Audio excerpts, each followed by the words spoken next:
নতুন করে রদ্রিগোকে নিয়ে মোটামুটি ভালোই জলঘোলা হচ্ছে ট্রান্সফার মার্কেটে।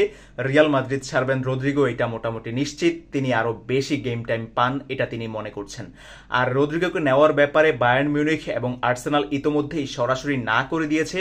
তারা কিন্তু রেসে ছিল, এখন তারা নিজেরাই নিজেদেরকে সরিয়ে নিয়েছে। একমাত্র ক্লাব হিসেবে লিভারপুল রদ্রিগোকে নেওয়ার রেসে এখন পর্যন্ত টিকে আছে।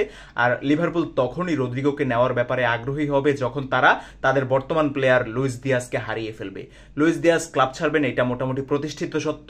বার্সার নামটা গুঞ্জন আকারে অনেকদিন শোনা গেলেও এখন আবার বায়ার্ন মিউনিখের নামটা কিন্তু খুব বেশি করে আসছে।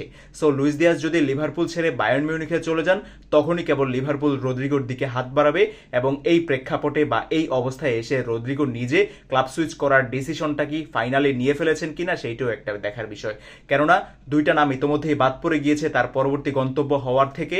এখন লিভারপুলে তিনি একমাত্র তখনই যেতে পারবেন লিভারপুল যখন তাকে চাইবে, এবং একই সাথে লুইস দিয়াজ যদি লিভারপুল ছাড়েন।